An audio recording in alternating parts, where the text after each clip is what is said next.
What's going on, guys? We're back again for another installment on our gear reflection series. Thank you so much for joining me today. For anybody new to the series, what I do is I go back and just reflect on previous guitars that I've owned, that I've bought, that I've sold. I go over all the basic likes and dislikes, pros and cons. Help to share with you guys lots of useful information just in case you're thinking about maybe buying one of these instruments and if it might something that could possibly work for you. So definitely check it out. I'll be sure to include a link in the full series, and of course be sure to subscribe if you haven't already. So this one up on today's topic is going to be the Paul Reed Smith SE Mike Mushok Baritone. So I purchased this guitar brand new back in 2014. The times just listening to a lot of typical like low tuned aggressive stuff, like a lot of Breaking Benjamin, a lot of stuff like that, a lot of drop A sharp kind of stuff. So for me, just wanting to get into some type of baritone. At the time, I didn't feel like there was really an abundance of options. So just me getting into whatever I could get my hands on.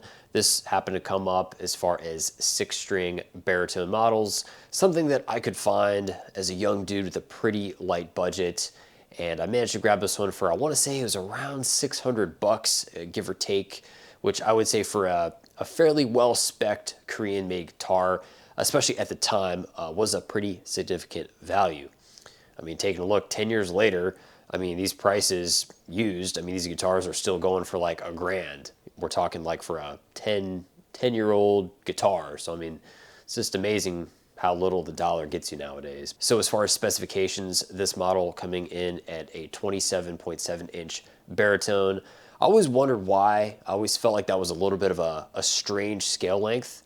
In my mind, I'm always thinking like, maybe kind of your whole numbers, your 27s, your 28s, getting into maybe your bass 6, maybe a 30-inch scale kind of stuff. So I always kind of was scratching my head like, why did they pick 27.7? That just, I don't know, always seemed a little strange to me. So we've got a mahogany body, we've got a maple neck, silver burst finish. This one has an ebony fretboard, 22 frets, standard import like SE hardware. So as far as like your pickups, your bridge, your tuners, all the electronics, I would say definitely on the lower end of the spectrum. Nothing too great. I know this guitar, as well as many of some of the older SEs, they have like a really kind of chintzy, flimsy, like plastic nut. My particular baritone that I had owned, I actually did a sizable amount of upgrades. I actually ended up swapping out the plastic nut for a bone nut. I also upgraded the pickups to Seymour Duncans. This was actually the first time I tried the Seymour Duncan Invader set. I thought it was fairly decent. One of my biggest complaints, which I have seen other people talk about this, was the neck pickup in particular, just the output and volume difference from the bridge to the neck.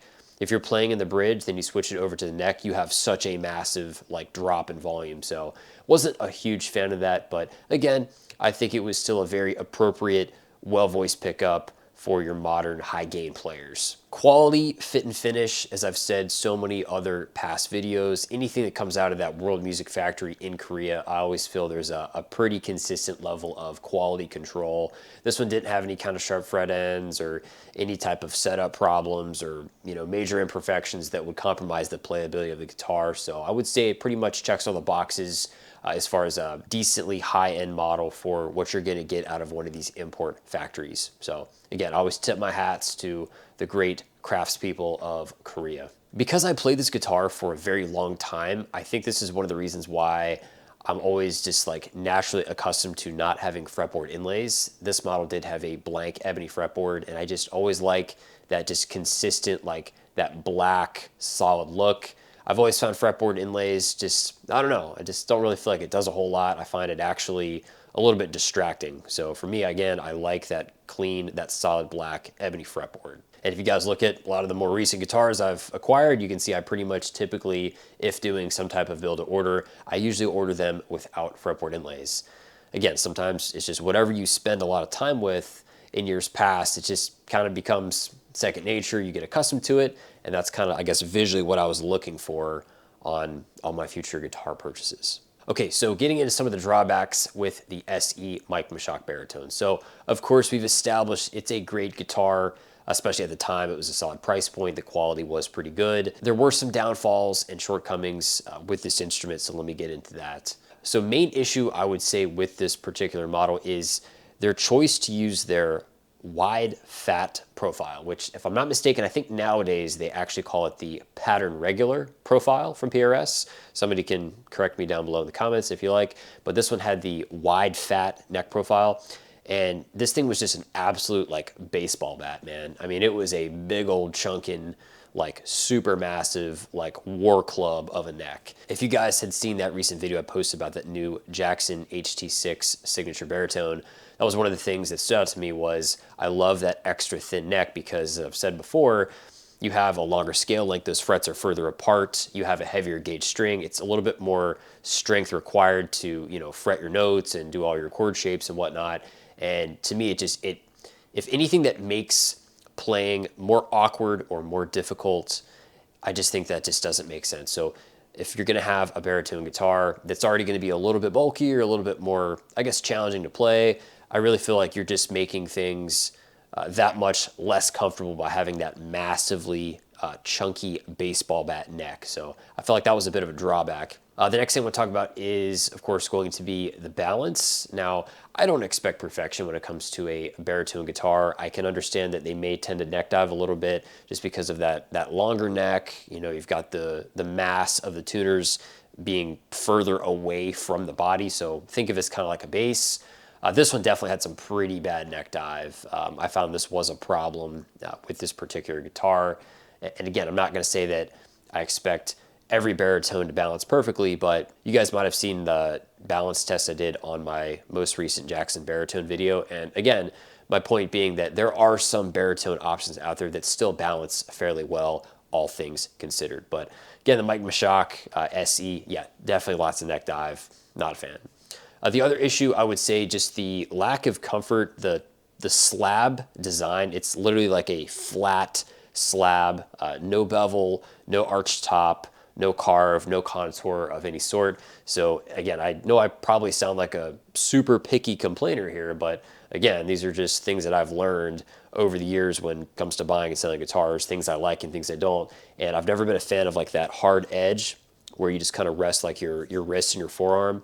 And yeah, for me, the Mushok, it just didn't really fit the bill. Was definitely lacking in the comfort department due to that hard edge. Which again, as I've said this before, if the S2 series ever gets a baritone, I think there's huge potential there because the S2 Paul Reed Smith models, they are a beveled body shape. So they are a lot more comfortable, much better ergonomics compared to like the hard edge you're gonna find on a flat slab body. Now moving on to something a little bit more brand specific. Typically you guys, when you look at Paul Reed Smith guitars, I mean, if I'm not mistaken, I believe pretty much the majority, if not all, Paul Reed Smith typically have the actual like plastic pickup rings, and no complaints, that's not a problem. The only thing is with baritones in particular, you've got a super massive string, you've got a much larger string vibrating. Sometimes the vibrations from the guitar, they can cause a lot of hardware to loosen up.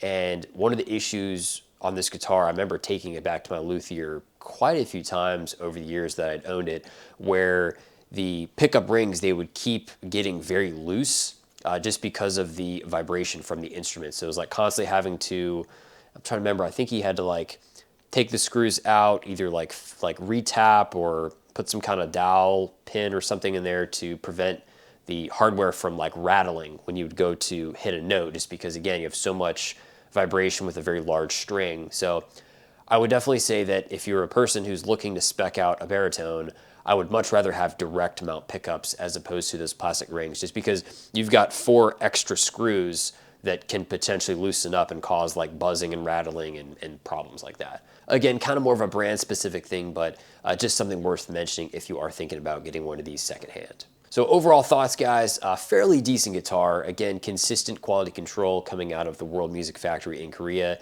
If you're trying to tune down low, I would say with confidence the 27.7 inch scale length is probably going to be more than sufficient for most players.